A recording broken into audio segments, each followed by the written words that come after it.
Hello friends, welcome to খেল দুনিয়া। East বেঙ্গলকে হারিয়ে ডার্বি জিতেছে মোহনবাগান। তো সেই ডার্বি জয়ের উৎসব কিন্তু এখনো চলছে।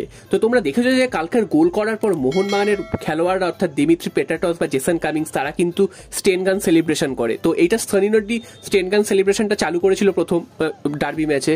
তারপর আমরা দেখেছিলাম যে এই কিছুদিন আগে জামশেদপুর ম্যাচে দিমিত্রি পেটাটস তিনি কিন্তু এই সেলিব্রেশনটা করেছিলেন। তো এদিন আবার ডার্বিতে গোল করার পর এই সেলিব্রেশনটা দেখা গেল জেসন কামিংসের কাছ থেকে।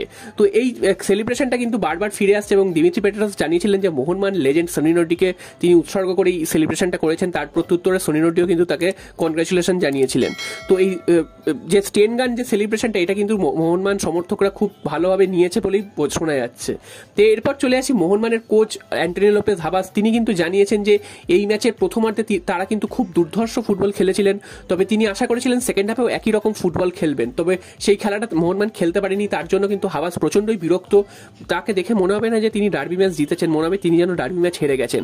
এবং তিনি কিন্তু ফোকাস করছেন নেক্সট ম্যাচের জন্য, অর্থাৎ কেরালা ম্যাচের জন্য। কেরালা ম্যাচ কিন্তু পরশু দিন, তো হাতে কিন্তু আর মাত্র 2 দিন রয়েছে। তো এই ম্যাচটা নিয়ে তিনি কিন্তু খুব ফোকাসড রয়েছেন এবং এই ম্যাচটা যদি জিততে পারে মোহনবাগান কিন্তু আরও অনেকটা দূর এগিয়ে যাবে। এরপর চলে আসি পরের খবরে, সেটা হচ্ছে মোহনবাগানের জন্য আবার কিন্তু একটা সুখবর এসছে ডার্বি জয়ের পরেই। সেটা হচ্ছে এফসি গোয়া, তারা কিন্তু পয়েন্ট নষ্ট করেছে আজকের পাঞ্জাব এফসির বিরুদ্ধে।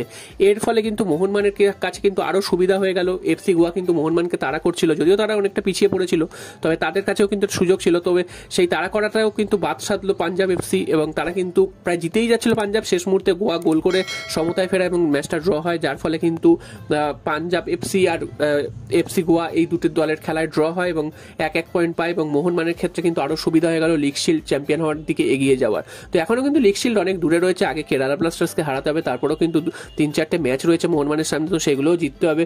তো সব মিলিয়ে কিন্তু মোহনবাগানের সামনে কিন্তু কঠিন রাস্তা হলেও কিন্তু তারা ধাপে ধাপে অনেকটাই কিন্তু সেই কাজটা সম্পূর্ণ করে ফেলতে পারছে।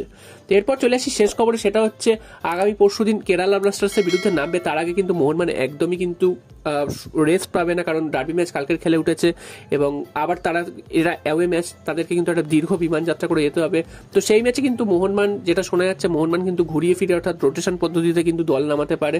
তো দেখা যাক শেষ পর্যন্ত মোহনবাগান সেই ম্যাচেও জয় তুলে নিতে পারে কিনা বা ভালো পারফরমেন্স দিতে পারে কিনা, কারণ শোনা যায় যে ডার্বির পরের ম্যাচটা কিন্তু খুব একটা ভালো যায় না কোনো দলের ক্ষেত্রে। তো দেখা যাক সেই মিথটা ভেঙে মোহনবাগান সেই ম্যাচেও জয় তুলে লিগ শিল্ড জয়ের দিকে আরও এক ধাপ এগিয়ে যেতে পারে কিনা।